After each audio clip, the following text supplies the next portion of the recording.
નમો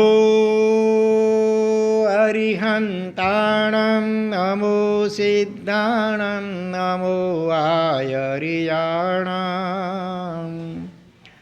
નમો યુવજ્જાયાણં નમો લોયે સબ્બસાહુણં એસો પંચનમુક્કારો સર્વપાવપણાશણો મંગલાણં ચ સવ્યેશિં પડમં હોઈ મંગલં મંગલં ભગવાન વીરો મંગલં ગૌતમ પ્રભુ મંગલં સ્થૂલિભદ્રાદ્યા જૈનો ધર્મોસ્તુ મંગલં ઓંકારં બિંદુ સંયુક્તં નિત્યં ધ્યાયન્તિ યોગિનઃ કામદં મોક્ષદં ચૈવ ઓંકારાય નમો નમઃ શાંતઃ પ્રાજ્ઞવરો વક્તા ગચ્છાધીશ સુસંયમી સુરીશ્વરો ગુણાબ્ધિસ્યા સંગવૃદ્ધૈ સદોદ્યમી શારદા શારદાંબોજ વદના વદનાંબુજે સર્વદા સર્વદાસ્માકં સન્નિધિં સન્નિધિં ક્રિયાત અજ્ઞાનતિમિરાન્ધાનાં જ્ઞાનાંજનશલાકયા નેત્રముન્મીલિतं येन તસ્મૈ શ્રીગુરવે નમઃ. કચકાણ કલાકવાર પરસ્પરમાં મૌન, કલાકવારનું ચોવિહાર અને સામાયિક ચંડી ચારાગાર ધારણા અભિગ્રહ પચખાઈ અને થણાબુગડમ સહસ્યાગરણ મહત્રાગરણ સબ્બ સમાયવત્યાગારણ બો શિરઈ અરિહંત યરિહંત યરિહંત યરિહંત યરિહંત યરિહંત યરિહંત શાંતિનાથ શાંતિનાથ શાંતિનાથ શાંતિનાથ મહાવીર સ્વામી મહાવીર સ્વામી મહાવીર સ્વામી મહાવીર સ્વામી ગૌતમ સ્વામી ગૌતમ સ્વામી ગૌતમ સ્વામી ગૌતમ સ્વામી ગૌતમ સ્વામી ગૌતમ સ્વામી ગૌતમ સ્વામી ગૌતમ સ્વામી ગુરુદેવ ગુરુદેવ ગુરુદેવ ગુરુદેવ ગુરુદેવ ગુરુદેવ ગુરુદેવ આત્મા છું આત્મા છું આત્મા છું આત્મા છું આત્મા છું આત્મા છું આત્મા છું ચત્તારી શરણં પવજ્જામિ અરિહંતે શરણં પવજ્જામિ સિદ્ધે શરણં પવજ્જામિ સાહુ શરણં પવજ્જામિ કેવલી પન્નતં ધમ્મં શરણં પવજ્જામિ ગરિહામિ મે સવ્વાઈ દુક્કડાઈ મિચ્છામિ દુક્કડમ અણુમોએમિ સવ્યેસિં સવ્વાઈ સુકડાઈ ઈચ્છામિ સુકડમ ઓમ નમો ઘોરબંભયારિણાં જ્રૌં જ્રૌં સ્વાહા ઓમ ઐં નમઃ ઓમ હ્રીં નમો નાસ ઓમ શુદ્ધાત્મસ્વરૂપાય નમઃ ઓમ આત્મને નમઃ ઓમ અર્હં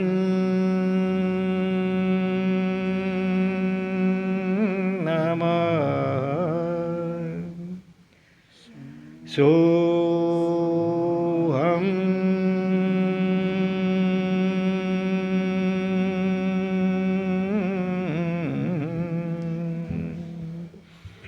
ઓમ શાંતિ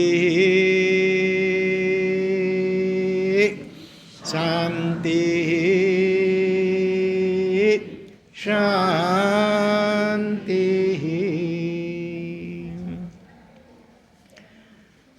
રસો ભોગાવધિ કામે સદભક્ષે ભોજનાવધિ અધ્યાત્મશાસ્ત્ર સેવાયામ રસો નિરવધિ પુનઃ.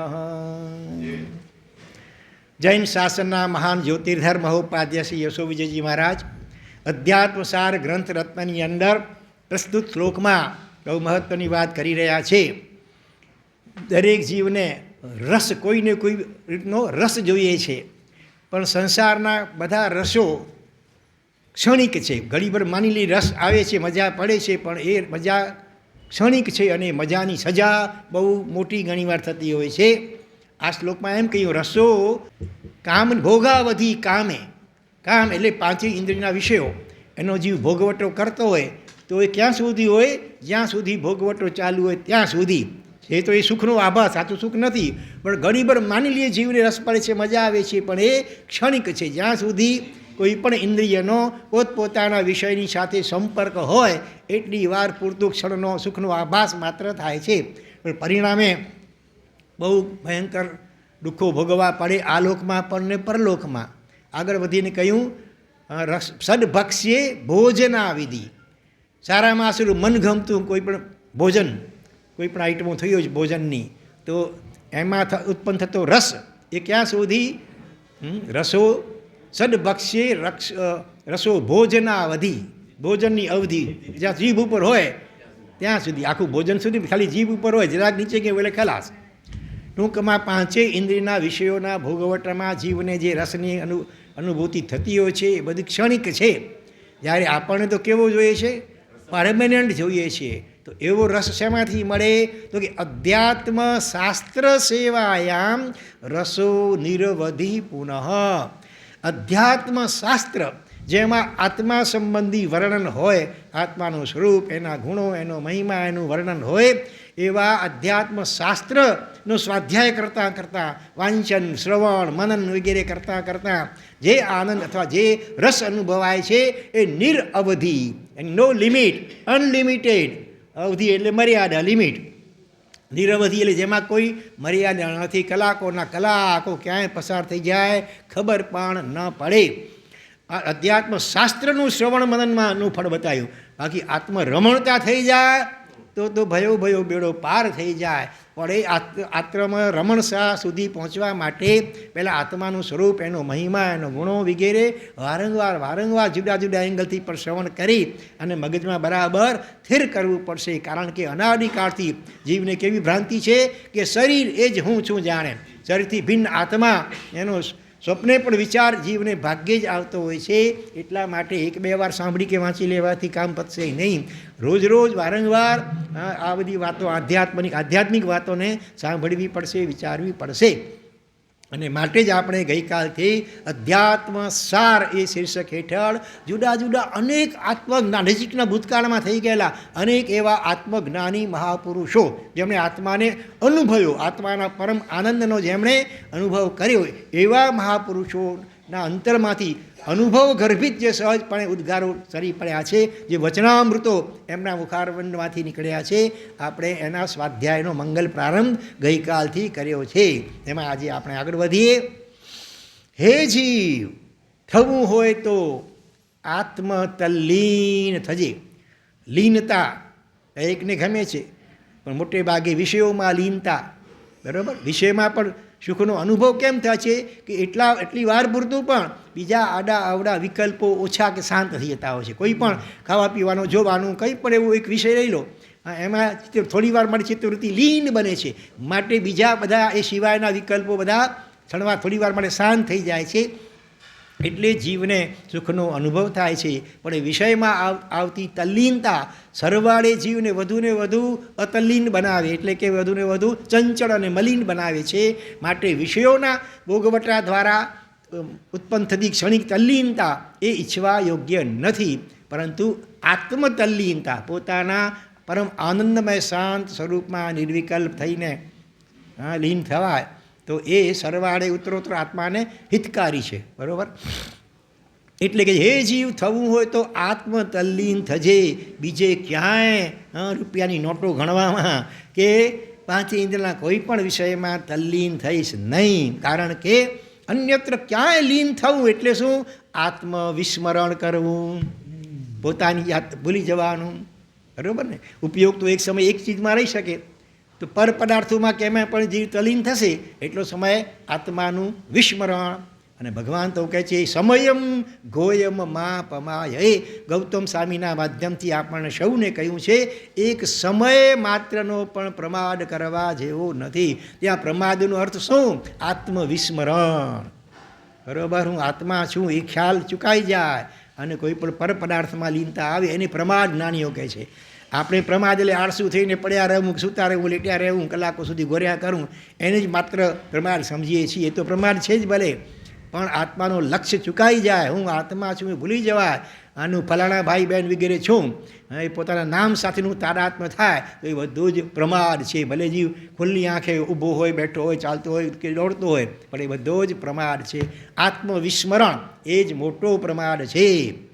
માટે એનું અને એનું પરિણામ શું? ભૂલી ગયા તો ભૂલી ગયા આત્માને. એમાં શું વાંધો આવ્યો? તો કે સહજાનંદ ગુમાવવો. આત્માને ભૂલવું એટલે સહજ આનંદ. આનંદ બે પ્રકારનો, એક અસહજ. સહજ, સહ એટલે સાથે, જ એટલે જન્મે. આત્માની સાથે જ એટલે અનાદિકાળથી આત્માની સાથે સ્વાભાવિક છે. સાકરમાં મીઠાશ ક્યારથી છે ભાઈ? જ્યારથી સાકર છે ત્યારથી એમાં મીઠાશ. મીઠાશ અને સાકર આગળ પાછળ ન હોય, ભેગા જ હોય. જ્યાં સાકર ત્યાં મીઠાશ. પણ કોઈ તમે વસ્તુ બનાવી એમાં મીઠાશ તો તમે સાકર નાખો ત્યારથી શરૂ થાય. એ પદાર્થ જન્મ્યો ત્યારથી ન ઉત્પન્ન થયો ત્યારથી એમાં મીઠાશ ન પણ હોય, બરાબર? પણ પાછળથી તમે સાકર કે ગોળ નાખો ત્યારે એમાં મીઠાશ આવે. આત્મામાં આનંદ જે છે એ કંઈ પાછળથી આવતું નથી, અનાદિકાળથી આત્મામાં આનંદ રહેલો જ છે. તો પછી અનુભવાતો કેમ નથી? તો કે ચિત્તવૃત્તિ બહિર્મુખી છે માટે અનુભવાતો નથી. ચિત્તમાં અનેક પ્રકારના પૌદ્ગલિક વિકલ્પોની હારમાળા સતત ચાલ્યા કરે છે, માટે આત્માનો સહજ આનંદ, અકૃત્રિમ જે આનંદ છે એ અનુભવાતો નથી. કહેવાય છે તાવ આવ્યો હોય તો ઘણીવાર સાકર, મીઠી સાકર પણ થોડીક કડવી જેવી લાગે. તો જીવને આ બહિર્મુખતાનો, પૂતગલ રમણતાનો તાવ એવો લાગ્યો છે, જેને કારણે આંખો બંધ કરે, આત્મા તરફ વળવા પ્રયત્ન કરે, થોડી જ વારમાં ઝોકા ખાવા લાગી જાય છે. છતાં એને કેને પ્રકારે પુરુષાર્થ કરીને પણ આ ઊંઘ, આ પ્રમાદ એને ટાળી અને વારંવાર ચિત્તવૃત્તિને પોતાના તરફ વાળવાનો અભ્યાસ કરવો પડશે. અને જ્યારે અનુભવ થશે ને ત્યારે હસવું આવશે. આટલું સહેલું, આના જેવું તો સહેલું આ જગતમાં કાંઈ જ નથી એમ જ્ઞાનીઓ કહે છે, અનુભવપૂર્વક કહે છે. કાંઈ નહીં, પોતે છે બસ પોતાના તરફ લક્ષ કરવાનું, એમાં વળી શું મહેનત હોય? બીજા બધામાં તો કેટલી મહેનત કરવી પડે, કેટલો પ્રયાસ કરવો પડે. નવાણું યાત્રા કરવી હોય, છઠ કરી સાત યાત્રા કરવી હોય, શરીર કાઢતા સંગમાં પગે ચાલવું હોય, ઉપવાસ કરવાય, હામિલ કરવાય, બધાને માટે સહેલું નથી. આ તો કાંઈ જ નહીં, પોતે પોતામાં ઠરવાનું છે. એટલે એના જેવું સહેલું કોઈ નથી. પણ એ ક્યારે ખબર પડશે? અનુભવ થયા પછી. અનાદિકાળથી આપણે ઉલટા વડ એટલા બધા ઘૂંટ્યા છે ને, એને કારણે હવે એને સુલટાવવા માટે સમય લાગે છે. એકવાર સુલટી જશે પછી હસવું આવશે. હો, આ તો કેટલું સીધું સહેલું સરળ હતું, અને જીવ આ સહેલા ઉપાયને છોડીને ક્યાં કેટલો 84 લાખ જીવાવારીમાં અનંત વાર ભટક્યો. એમ હસવું કે રડવું પોતાની મૂર્ખતા ઉપર, એ પ્રશ્ન થઈ પડશે. એટલે આત્માનું વિસ્મરણ એટલે સહજાનંદ ગુમાવવો.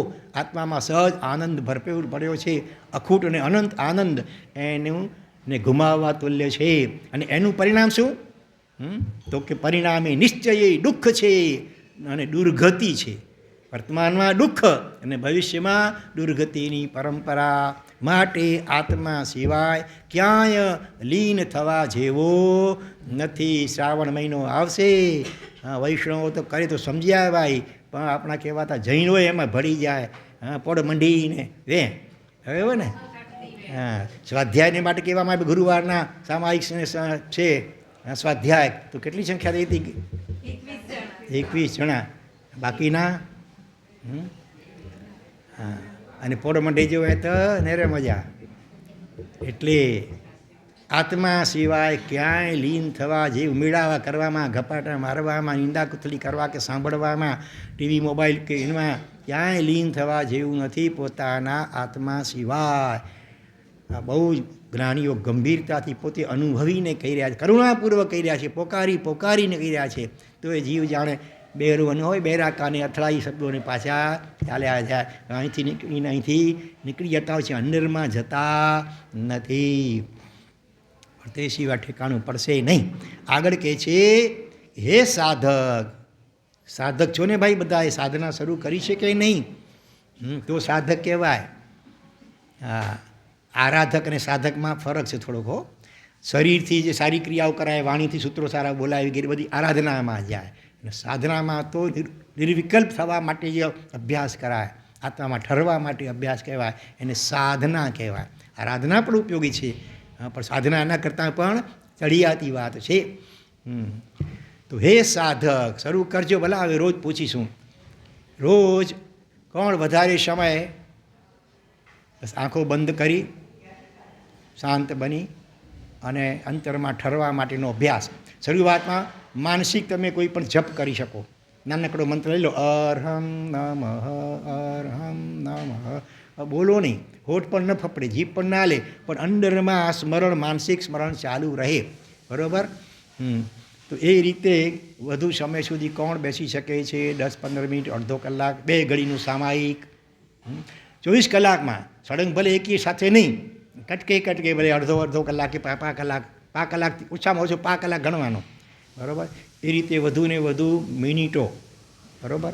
આખા 24 કલાકમાં કોણ રહે છે એ રોજ આપણે પૂછીશું. જેવી રીતે કોણે ઓછા દ્રવ્યથી એકાઠનું કર્યું, હા, એવા 3 નામ પણ લેવામાં આવશે. અને કોણ વધારે સમય અંતર્મુખ બનીને બેસે છે. શરૂઆતમાં મનની ચંચળતા ભલે થાય, પણ કાયાને તો પહેલાં સ્થિર કરો, આંખોનું તો પહેલાં સંબર કરો, આંખોનું મૌન તો કરો. અને વગર ટેકે બેસી શકાય તો ઉત્તમ છે, પણ ઉંમરના કારણે કદાચ ટેકો લેવો પડે, ખુરશી ઉપર બેસવું પડે, એ ચાલશે અત્યારે. બરાબર? પણ આ અભ્યાસ કરો આખા 24 કલાકમાં વધુમાં વધુ સમય. બરાબર ને? કરશો ને બધા ભાઈઓ, એ બધું બહેનો કરે. હા, બધા જ કરું, હું તો કહું છું કરજો. ભલે નંબર આવે કે ના આવે, પહેલાં 3માં નંબર આવે કે ના આવે, પણ યથાશક્તિ અભ્યાસ બધા કરજો. તમને જે મંત્ર પ્રિય હોય, નવકાર આખો ઘણો હોય તોય ભલે, અરિહંત અરિહંત અરિહંત એ કરવું હોય તોય ભલે, અથવા અરહમ અરહમ અરહમ અરહમ અરહમ અરહમ અરહમ અરહમ મનમાં જ બોલવું નહીં, પણ આ લયમાં માનસિક સ્મરણ કરવું. બરાબર? અથવા શુદ્ધાત્મા છું, શુદ્ધાત્મા છું, શુદ્ધાત્મા છું, શુદ્ધાત્મા છું, માનસિક. અથવા અરહમ નમઃ શુદ્ધાત્મા છું, અરહમ નમઃ શુદ્ધાત્મા છું, અરહમ નમઃ શુદ્ધાત્મા છું. એટલે અરિહંત પરમાત્માનું સ્મરણ, એમનો નમસ્કાર થઈ જાય, એ ભક્તિયોગ. અને શુદ્ધાત્મા છું એ અપેક્ષા જ્ઞાનયોગ કહી શકાય. અરિહંત પરમાત્મા જેવો જ, અથવા 24 સંપી જીણવરા, અથવા તિથ્થય રામે પશિયંતુ. યશો વિજય આચાર્ય ભગવાન જે શિબિરો કરાવે છે, એમાં પહેલાં 2 મિનિટ આપણે તિથ્થય રામે પશિયંતુનો ભાષ્ય જાપ પહેલાં, અને પછી 8 મિનિટ મનમાં જ માનસિક જાપ, તિથ્થય રામે પશિયંતુ. તીર્થંકર ભગવંતો મારા ઉપર પ્રસન્ન થાવ, કૃપા કરો. આ એનો સામાન્ય અર્થ છે. તો 2 મિનિટ ભાષ્ય એટલે બોલીને 8 મિનિટ માનસ જાપ, અને પછી 10 મિનિટ ડુ નથિંગ, કાંઈ જ ન કરવું, નાતા દ્રષ્ટા ભાવે માત્ર શાંત રહેવું, અંદરમાં જોયા કરવું. બસ અંદરના પોતાના શું પરિણામ, કેવા ભાવ છે અંતરમાં, માત્ર જોયા કરવું. 10 મિનિટ. શરૂઆતમાં પહેલી 10 મિનિટ પ્રાણાયામ હોય છે. એમાં બરાબર ઊંડા દીર્ઘ શ્વાસ લેવાના, અને શ્વાસ અંદર લેવાય છે તો એની સાથે બધા પોઝિટિવ ગુણો આપણા અંતરમાં પ્રવેશી રહ્યા છે. શ્વાસ બહાર નીકળી રહ્યો છે ત્યારે અંદરમાંથી નેગેટિવિટી કે કશાયો વગેરે છે એ જાણે બહાર નીકળી રહ્યા છે, એવી ભાવના કરવાની. ભાવ પ્રાણાયામ એટલે બાહ્ય દ્રવ્ય પ્રાણાયામ, પણ એની સાથે ભાવ પ્રાણાયામ. પણ પ્રાણાયામ હેવી નહીં, ધીમે ધીમે ઊંડા શ્વાસ જેટલા લઈ શકાય એટલા લેવાના, થોડીક સેકન્ડો રોકાય, પછી જ્યારે શ્વાસ બહાર નીકળતા હોય ત્યારે પણ માત્ર આપણી નેગેટિવિટી બધી બહાર નીકળી રહી છે એવો ભાવ કરવાનો. એટલે 10 મિનિટ આ રીતે પ્રાણાયામ, એનાથી નાડી શુદ્ધિ થાય, એનાથી ચિત્તના વિકલ્પો ઓછા થાય, એકાગ્રતા સહજ સુલભ બની શકે. અથવા તો ઓલી સુષુમ્ના નાડી બંને નસકોરામાંથી એક સરખો શ્વાસોશ્વાસ ચાલતો હોય ને એને સુષુમ્ના નાડી કહેવાય. અને એમાં ચિત્ત સહેલાઈથી એકાગ્ર બને. યોગી પુરુષો હોય જ્યારે ધ્યાનમાં બેસે ત્યારે અલગ અલગ એની પાસે ઉપાયો હોય, ટ્રીકો હોય છે. આ અંગૂઠોને પહેલી આંગળી જરાક આમ સારું દબાવીને રાખવામાં આવે, જ્ઞાન મુદ્રા આમ, હા, તો સુષુમ્ના નાડી થોડી જ વારમાં શરૂ થઈ જાય અને એમાં ચિત્તની એકાગ્રતા, તન્મયતા સહેલાઈથી થઈ શકે. તો એ રીતે પણ કરી શકો. અલગ અલગ ઘણી આવી પદ્ધતિઓ છે.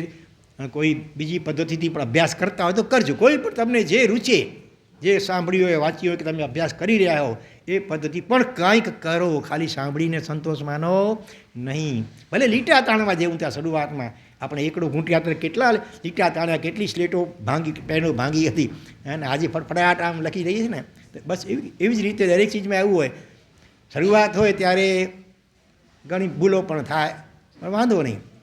કરત કરત અભ્યાસ છે જડમતી હોત સુજાન. વારંવાર અભ્યાસ કરવાથી જડ બુદ્ધિવાળો હોય ને એ પણ સારો જાણકાર વિદ્વાન પણ બની જાય છે.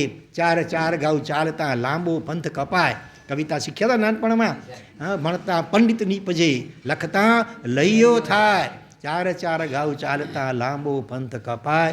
એ રીતે જેટલું ફાવે એટલું પણ કરો, પ્રયાસ કરો, અભ્યાસ કરો વારંવાર. ખાલી સાંભળો નહીં. સાંભળવું પણ સારી વાત છે, પણ સાંભળ્યા પછી પ્રેક્ટિસ પણ કરવી જોઈએ. Theory with practice. અત્યારે થિયરી તમને અપાઈ રહી છે, પછી ઘરે જઈને જો પ્રેક્ટિસ કરવાની છે. તો થોડા દિવસોમાં તમને ધીરે ધીરે ધીરે ખબર પડશે કે ખરેખર વિકલ્પો ઘટે છે, શાંતિ વધે છે, પ્રસન્નતા વધે છે. તો અહીંયા કહે છે, હે સાધક, તારું ચિત્ત ચંચળ છે અને હજુ સ્વભાવમાં સ્થિત થતું નથી. એનો અર્થ એ જ કે હજુ તને સંસારમાં સુખ ભાસે છે. ચિત્ત બહાર ભમે છે એનો અર્થ જ એ છે કે એને બાહ્ય ભાવોની મહત્તા છે, અને છતાં પણ તું તને મહાન ધર્માત્મા માને છે. માત્ર કેટલીક બાહ્ય અને સારી ક્રિયાઓ ભલે કરીને પણ તું પોતાની જાતને બહુ મોટો ધર્મી માને છે. ચિત્તની ચંચળતા ઓછી થાય તો તું સાચો ધર્માત્મા. બરાબર? બહિર્મુખતા મટીને અંદરમાં થોડું ઘણું પણ ઠરવાનું થાય તો એટલે અંશે તું સાચો ધર્માત્મા કહેવાશે. બાકી માત્ર બાહ્ય શરીરથી ક્રિયાઓ કરી અને તું સંતોષ માની લે તો એ અમને માન્ય નથી બહુ.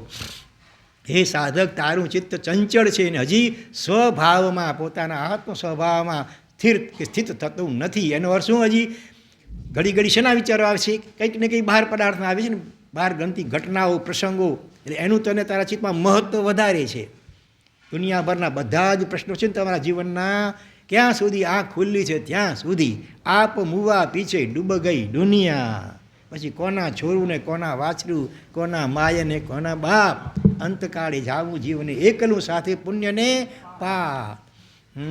દીકરીને પરણાવવાની બાકી હોય, છોકરાને ધંધે લગાડવાનું બાકી હોય, બધું બધા જ પ્રશ્નો, જે પણ તમારા પ્રશ્નો છે નાના મોટા, બધું ક્યાં સુધી આંખ ખુલ્લી છે ત્યાં સુધી. પછી શું એ મોટો પ્રશ્ન છે. પછી તો જીવે જો અભ્યાસ કર્યો છે આરાધના અને સાધનાનો, તો એવા સુંદર સ્થાનમાં ક્યાંક જન્મ મળશે મનુષ્ય ભવ તરીકેનો વળી પાછો કદાચ. અને સાથે સાથે હમણાં કરીએ છીએ એના કરતાં વિશેષ સારી આરાધના અને સાધના કરવાની રુચિ જાગશે. એટલે માત્ર ક્વોન્ટિટીથી સંતોષ કે હરખાઈ જવા જેવું નથી કે મેં આટલી ઓડિયો કરી, કે આટલા સામાયિક કર્યા, કે આટલી યાત્રાઓ કરી, કે આટલું દાન આપ્યું. સારી વાત છે બધી, બરાબર, પણ એની સાથે ક્વોલિટી, ગુણવત્તા, એમાં કેટલો સુધારો વધારો થયો એ મહત્ત્વનું છે. હે મન, તારે જગત સાથે સી લેણા દેણી છે? સાથી, સંગાથી, સંબંધી, પરિચિતોથી તારે શું લેવું છે? તું જેની પાસે પ્રેમની અપેક્ષા રાખે છે એ તો તારી જ પાસે અપેક્ષા રાખે છે. જગતના બધા જીવો એવું જ કરે છે કે ફલાણ સામી વ્યક્તિ મને પ્રેમ આપે તો પછી હું એને પ્રેમ આપું. સાસુ વિચારે કે વહુ મારી સેવા કરે, મારી આજ્ઞા પાડે તો પછી હું એને પ્રેમ આપું, વાત્સલ્ય આપું, સ્નેહ આપું, આશીર્વાદ આપું. બરાબર? અને વહુ વિચારતી હોય કે સાસુજી મને પ્રેમ આપે, આશીર્વાદ વગેરે આપે તો પછી હું એમની બરાબર સેવા કરું, ન પગે લાવું કે વગેરે વગેરે વિનય કરું.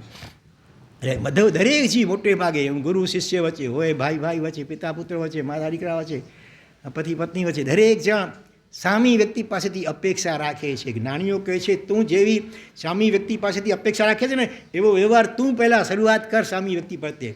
એ કરે કે ન કરે, કરશે, વહેલું મોડું કરશે કદાચ, પણ કરશે. આખર તો બધા ચેતન આત્મા જીવ ભગવાન છે ને. એટલે વહેલું મૂળ પણ કરશે, પણ શરૂઆત તું કર. તું રાહ ન જો કે સામી વ્યક્તિ પહેલાં પોતાનું કર્તવ્ય ફરજ મારા પ્રત્યે બરાબર અદા કરે તો પછી હું એના પ્રત્યે મારી ફરજ અદા કરું, એમ નહીં. હું પહેલ કરું. હા, બીજા બધા કે પહેલાં પડી થાય, ખાવા પીવું હોય, બીજી ઘણી વસ્તુમાં પહેલો. તો આ રીતે પગે લાગવામાં હું પહેલો કરું, પ્રેમ આપવામાં હું પહેલ કરું. એ રીતે ભાઈ અહીં કોઈ દાતા નથી. અહીં સૌ શું છે બોલો? દાતાનું ઓપોઝિટ શું થાય? અહીં કોઈ દાતા નથી અને બધા ભિખારી શબ્દ આવ્યો છે અહીંયા, ભિખારી. હા, માટે મનને મનાવી તું વ્યર્થ અપેક્ષા છોડ તો જ સુખી થઈશ. પંચસૂત્રમાં કહ્યું છે અવેક્ષા અનાનંદે. અવેક્ષા એટલે અપેક્ષા, એ જ અનાનંદ એટલે કે દુઃખ છે. કોઈ પણ જીવ પ્રત્યે કોઈ અપેક્ષા હોય અને એ પ્રમાણે કદાચ એ ન કરી શકે તો આપણને મનમાં તરત દુઃખ થાય, એના પ્રત્યે અભાવ થાય કે મારી આટલી વાત માની નહીં, મારું આટલું કામ એને કરી ના આપ્યું, એમ મનમાં રંજ રહ્યા કરે, એના પ્રત્યે ડંખ રહ્યા કરે. હવે એનો સમય આવવા દે ત્યારે હું પણ એને અંગૂઠો બતાવીશ પછી. આવા કેટલાય વિકલ્પો જીવને આવે. એટલે અપેક્ષા એ જ દુઃખનું મૂળ છે. એટલે નિરપેક્ષ બન, સહજતાએ જે સંજોગો હોય એમાં સંતોષ અને આનંદ માન, તો જ તું સુખી થઈ શકીશ. મને એક વ્યક્તિ એવો મળ્યો હતો, પહેલાં તમને પૂછી લઉં, આટલામાં તમારામાંથી કોઈ એવું કોણ કહી શકે એમ છે કે મારા જેવો આ જગતમાં કોઈ સુખી નહીં હોય? હા, કોઈ નહીં કે લે મહાત્મા કહે છે અમે હું કહી શકું છું કે મારા જેવો આ જગતમાં કોઈ સુખી નહીં હોય. મને અત્યાર સુધીમાં એક નરબંકો એવો મળ્યો છે કેનારો કે આ મારા જેવા જગતમાં કોઈ સુખી નથી. અને ખરેખર કહે છે દેખાય જ્યારે જીવન 24 કલાક આનંદમાં છે, ખુશખુશાલ હોય. હા, નામ શું યાદ છે કે નહીં? બોલો નામ શું એનું? નામ શું? અમદાવાદનું નહીં, મોસી બરોબર. ક્યાંનો? લખતર ગામ, લખતર તાલુકો. એનું મોચીનું નામ શું? પીતાંબર દાસ. હા, ઝૂંપડીમાં રહેનારો, ફૂટપાથ પર બેસીને જોડા જેવીને ગુજરાન ચલાવનારો, પણ સત્સંગનો એટલો વ્યસની. હા, કોઈ સાધુ સંત પધારે ખબર પડી જાય, ઉપાસની બાજુમાં જઈને બેઠા એટલે પોતાનું કામ બધું ગૌણ કરીને પણ કલાકો સુધી ઉપાસમાં ખસવાનું એને મન ન થાય. અમારે કહેવું પડે કે હવે અમારે પ્રતિક્રમણનો કે પરિલાનો કે બોસરીનો ટાઈમ થયો ત્યારે ભારે પગે ભારે હૈયે માંડ જાય. ખુશખુશાલ જ્યારે જુઓ ત્યારે વિશેષ જેટલી તો પ્રતિજ્ઞાના જીવનમાં કોઈ અભક્ષ રાત્રિ ભોજન નહીં, કંદમૂળું નહીં. આવા જીવ માટે હા, આમાંથી એવા કેટલા છે જિંદગીભર માટે કંદમૂળ રાત્રિ ભોજન બંનેનો ત્યાગ હોય. આંગળી ઊંચી કરાવું સારું. આ બાજુ થોડીક ભાઈઓમાં તો બહુ ઓછી આંગળીઓ દેખાય છે, બહેનોમાં હજી છે. જન્મે મોચી હોવા છતાં પણ જિંદગીભર માટે નહીં તો મોચી વગેરે હોય એમાં તો બીજું બધું એના કરતાં બધું અભક્ષ્ય હોય જીવનમાં. એને બદલે રાત્રિ ભોજન કંદમૂળનો આવો જીવ માટે ત્યાગ અને ઘણી વિશેષતાઓ એના જીવનમાં અગાઉ મેં દૃષ્ટાંત આપ્યું હતું, બરાબર ને? કારણ કે એને સંતોષી છે. એને બહુમાન માટે અમદાવાદ ચોમાસામાં અમારા બોલાવવામાં આવ્યું તો ન આવ્યો. પછી મની ઓર્ડર મોકલવામાં આવ્યો, એ એણે ન સ્વીકાર્યો. પછી વળી ચોમાસા પછી રૂબરૂ મળ્યા બીજી વાર, ત્યારે પૂછ્યું કેમ ભાઈ કાગળ નહોતો મળ્યો તો કેમ આવ્યો નહીં? તો કે મારા સાહેબ મારામાં એવું શું છે કે સંઘ મારું બહુમાન કરે એટલે હું ના આવ્યો. અને મની ઓર્ડર આવ્યો હતો કે ન આવ્યો હતો, પણ મારે એની શું જરૂર? મફતનું શા માટે લેવાનું? કેટલો સંતોષી, જોડા સીવીને ગુજરાન ચલાવનારો આત્મા પણ જીવનમાં સંતોષ ગુણ, અપેક્ષાની નિરપેક્ષ. અને માટે જ એ કહી શકે છે કે મારા જેવા જગતમાં કોઈ સુખી નહીં હોય. આમ થનગનતો હોય, આનંદથી આમ થનગનતો હોય. હા, એટલે અમારા હૃદયમાં કોતરાઈ ગયો છે. અવારનવાર એનું દૃષ્ટાંત આવી જાય. એટલે જ્ઞાનીઓ કહે છે મનને મનાવી, મન જલ્દી માનશે નહીં. મન જીવાય એવા છે કહો એને ઉલટું જ કરે મોટે વાગે. એને કેને પ્રકારે મનને પટાવી નાના બાળકની જેમ ધોતાઈ કચ્છી ધોતાઈને પણ હા અપેક્ષા છોડ ભાઈ, તો જ તું સુખી થઈશ. સામો કોઈ જીવ તારી અનુકૂળ વર્તન કરે કે ન કરે, પણ તું બધાને અનુકૂળ થવાનો પ્રયત્ન કર.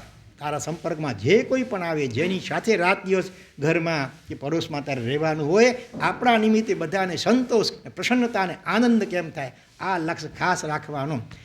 તપસ્યા ઓછી હોતી બીજી થશે તો ચાલશે, બરાબર, બીજી કોઈ આરાધના કદાચ થોડી ઓછી હોત ચાલશે, પણ મારા નિમિત્તે મારા પરિચય કે સંપર્કમાં આવનાર બધા જીવો એને મારા નિમિત્તે પ્રસન્નતા રહેવી જોઈએ, કોઈને પણ જરા પણ દુઃખ કે તકલીફ થવું જોઈએ નહીં. આ સંકલ્પ પહેલો કરવા જેવો છે. આગળ કહે છે જે પરિસ્થિતિ વિશેષને કારણે તું માને છે કે મારા આત્માનું આ પરિસ્થિતિને કારણે ઘણું બગડી રહ્યું છે, એવી જ પ્રતિકૂળ પરિસ્થિતિમાં પણ અગણિત મહાનુભાવોએ સાવધ બની આત્માનું ઊંચું અને ઘણું ઘણું હિત સાધ્યું છે, મહાન આત્મોત્થાન સાધ્યું છે. આપણને એમ લાગે કે આ ફલાણી વ્યક્તિ મારી સાથે આવું કરે છે માટે મને તકલીફ છે કે દુઃખ છે, એ અહીંથી નીકળી જાય તો મને શાંતિ થઈ જાય. આ તારી ભ્રમણા છે ભાઈ. આવી કે આના કરતાં અનેક ગણી વધુ પ્રતિકૂળ પરિસ્થિતિમાં પણ અનેક આત્માએ આત્માનું કલ્યાણ સાધ્યું છે. એ તો નિમિત્ત માત્ર છે. એના ઉપર અભાવ અરુચિ કે દ્વેષ કરવો કે પછી પોઝિટિવ થિંકિંગ કરી એને ઉપકારી કે મિત્ર માનવો હોય એ આપણા પોતાના હાથની વાત છે કે આ તો મારા કર્મક્ષયમાં સહાયક બની રહેલ છે. યાદ કરો ગોદિશુપાલ મહામુનિવરને માથે ધગધગતા ખીરની અંગારા ધરાયા તો પણ બધા સોમિલ સસરાને એમણે દુશ્મન તરીકે ન વિચાર્યો, બલકે મોક્ષની પાઘડી બંધાવી રહેલ છે, મારા પરમ ઉપકારી, મારા જલ્દી કર્મક્ષયમાં સહાયક બને છે. આવું જ મહેતારજ મુનિવર એના સોનઈ પ્રત્યે એને પણ એવો જ પોઝિટિવ ભાવ, ખંદક મુનિવર ચામડી ઉતરે છે તોય પણ એવો જ પોઝિટિવ ભાવ, અને એના જ કારણે આ બધા આત્માઓ તરત જ કેવળ જ્ઞાન પામીને મોક્ષમાં પણ પધારી ગયા. એટલે પરિસ્થિતિ નહીં, સુખ કે દુઃખનો આધાર બાહ્ય પરિસ્થિતિ ઉપર નહીં, જેના ઉપર છે આપણી પોતાની મનસ્થિતિ, માનસિક સ્થિતિ, પોઝિટિવ થિંકિંગની સ્થિતિ છે મનની, કે વાતમાં નેગેટિવ થિંકિંગ ગાલમે છે હિંગ જો એ સા નવે અને આપઘાત કરી લઈએ. આ નેગેટિવ થિંકિંગનું પરિણામ. હા, 4 ભાઈઓ હતા અને એક ભાઈ નાનો ભાઈ એનો મિત્ર આવે છે અને કે દોસ્ત મને તારી ગાડીની જરૂરત છે, મારે અર્જન્ટ અમુક ઠેકાણે જવું છે, મારી ગાડી પણ કદાચ હશે નહીં, હશે તો કદાચ ખોટવાઈ ગઈ હશે, એટલે પ્લીઝ થોડી વાર માટે કલાકવાર માટે તારી ગાડી મને આપ. નાના ભાઈએ પણ જોયું તો એની ચાવી પણ ત્યાં મળતી નહોતી, એટલે એણે પોતાના મોટા ભાઈની ચાવી, મોટા ભાઈ કુદરતી બાથરૂમમાં હતા, એટલે હવે સગા ભાઈ છે થોડી અને કલાકવાર પાછો આવી જવાનું, એટલે એમણે એની ચાવી આપી દીધી. ઓલો મિત્ર તો ગયો, પછી મોટા ભાઈ બહાર નીકળ્યા, એને પણ ક્યાંક જવું હશે, એટલે પૂછા કરી ક્યાં ચાવી ક્યાં. નાના ભાઈએ કહ્યું કે આવી રીતે ઘટના બની, મિત્ર આવ્યો તો અર્જન્ટ કામ હતું એટલે આવી છે, હમણાં આવી જશે. અને મોટા ભાઈ એકદમ આવેશમાં આવી ગયા, મને પૂછ્યા વગર ચાવી લીધી જ કે, ગુસ્સાના આવેશમાં આવીને જેમ તેમ બોલવા લાગી ગયા અને આપઘાત કરી નાખ્યો. બોલો, સત્ય ઘટના છે. થોડુંક બોલ્યા તો હજી કદાચ સમજી શકાય કે ભાઈ મારે પણ જરાક પૂછવું તો હતું, ભલે અંદર બાથરૂમમાં હતો, જરાક બહારથી પણ વાત તો કરવી હતી. હા, એને બદલે એટલું ગુસ્સાના આવેશમાં આવી ગયા, કટુ વચનો પણ બોલી ગયા, એટલા આનાથી આગળ વધીને બસ અને આપઘાત જ કરી નાખ્યો. વાત કેટલી નાનકડી સાવ, કેટલું મોટું સ્વરૂપ આ નેગેટિવ થિંકિંગનું પરિણામ. પોતે આપઘાત કરે ક્યારેક સામી વ્યક્તિને કદાચ મરણતોલ કંઈક શિક્ષા કરી નાખે. અને જો પોઝિટિવ થિંકિંગ હોય તો આવા ભયંકરમાં ભયંકર ઉપસર્ગો વચ્ચે પણ જીવ સ્વસ્થ મસ્ત અને પ્રસન્ન રહી શકે છે. યાદ કરો ચંદનવાલાને ભૂલા શેઠાણીએ કેવી કદર્થના કરી, કેવા હાલ હવાલ કર્યા, છતાં પણ આર્ત ધ્યાન કર્યું, રૌદ્ર ધ્યાન કર્યું, બંને ધ્યાન થયા, દુર્ધ્યાન. અત્યારે આર્ત ધ્યાનને પોતાની ભૂખે મરવું પડે કેટલા સમય સુધી ખબર નથી, એને કારણે રૌદ્ર ધ્યાન એટલે ભૂલા શેઠાણી પ્રત્યે જે દુર્ભાવ થાય, બદલો લેવાની વિચારણા થાય, એ કહેવાય રૌદ્ર ધ્યાન. એને બદલે વીર વીર વીર વીરના આલંબનથી જ ધર્મ ધ્યાન 3 અહોરાત્ર સુધી. અને પછી પણ મુલા શેઠાણી જ્યારે 12.5 કરોડ સોનાજીનો વરસાદ આવ્યો, પછી પણ મુલા શેઠાણીને ઉપકારી માને છે. જો એણે આવું ન કર્યું હોત તો ભગવાન મહાવીર સ્વામીના આવા મહાન અભિગ્રહના પારણાનો લાભ મને સી રીતે મળત. એટલે પોઝિટિવ થિંકિંગ દરેક પરિસ્થિતિમાં જે થાય તે સારા માટે. આ જો કળા આત્મસાત થઈ જાય તો કોઈની મજાલ નથી કે આપણને દુઃખી કરી શકે. કોઈ પણ વિરોધી હશે એ કદાચ બહુ તો બાહ્ય કંઈક પ્રતિકૂળ પરિસ્થિતિ સર્જન કરશે, પણ એ પ્રતિકૂળ પરિસ્થિતિમાં પણ દુઃખી થવું કે ન થવું એ કોના હાથમાં છે? આપણા હાથમાં છે. આપણા સુખ કે દુઃખનો રિમોટ કંટ્રોલ બીજાના હાથમાં શું કામ આપીએ ભાઈ? પોતે જ ન રાખીએ પોતાની પાસે. બીજો શા માટે આપણે ગુસ્સો કરાવી જાય કે દુઃખી કરી નાખે?